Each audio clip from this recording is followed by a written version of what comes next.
इंडियनिज़्म मेरे में कूट कूट के भरा हुआ है। जब भी मैं बाहर कंट्रीज़ में जाती थी, एक चीज़ मैं हमेशा नोट करती थी कि जब भी हम वेस्टर्न कंट्रीज़ में जाते हैं, जो भी कंट्री, चाहे वो जापान, चाहे वो जर्मन, चाहे वो इटली, फ्रांस, कभी भी उन्होंने अपनी लैंग्वेज के साथ कॉम्प्रोमाइज़ नहीं किया।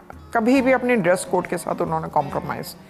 चाइनीज़ दे विल अपने आप को रिप्रेजेंट अपने चाइनीज़ लैंग्वेज में और चाइनीज़ उसमें करेंगे, जापनीज़ अपने ड्रेस कोड में। लेकिन मुझे बहुत एक दुख होता था। अब जैसे कि हम जब इंटरनेशनल कॉन्फ्रेंसेस में पार्टिसिपेट करते थे तो ट्रांसलेटर्स मिलते थे कि आप किस लैंग्वेज में बोलना चाहते हैं। बाकी कंट्रीज़ के जो लोग होते थे उसको ट्रांसलेट उस पर लगा लेते थे, उस लैंग्वेज में कन्वर्ट हो जाता था। जापनीज़ कभी भी they never compromised with their language. जैसे हमने कॉन्फ्रेंस की, वहाँ 2000 पार्टिसिपेंट था, लेकिन मुझे अफसोस तब हुआ कि जब हम Indians, round about doctor Karan Singh भी थे, headed by doctor Karan Singh, सभी के सभी इंडियंस ने जो लैंग्वेज अडॉप्ट की, इंग्लिश अडॉप्ट की। किसी ने हिंदी में अपना पेपर नहीं पढ़ा। इसलिए मुझे लगता है कि हम अपने इंडियनिज्म को भी प्रमोट नहीं कर पा रहे हैं।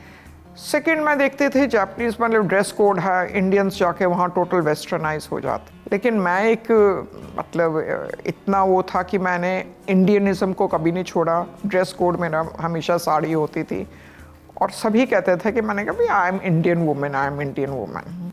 लेकिन और भी कंट्रीज़ में मतलब इंडिया तो मुझे लगता है कि जो नई जनरेशन है वो इंडियनिज्म को भूल चुकी है, टोटल वेस्टर्नाइज हो चुकी है।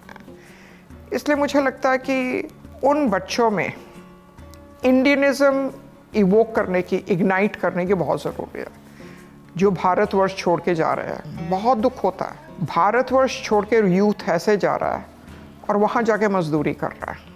अगर वहाँ मजदूरी करके उन्होंने अर्न करना है तो वही कंट्रीब्यूशन भारत को क्यों नहीं देते हैं।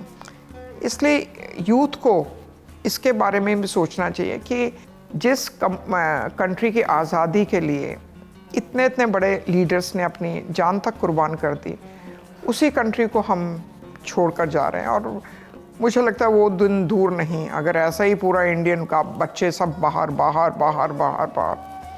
आप देख लो कि हर साल असेसमेंट होती है, कितना लाख बच्चा फॉरेन यूनिवर्सिटीज़ में। एक तो फंडिंग, सारा का सारा पंजाब का पैसा बाहर, इंडिया का सारा पैसा बाहर।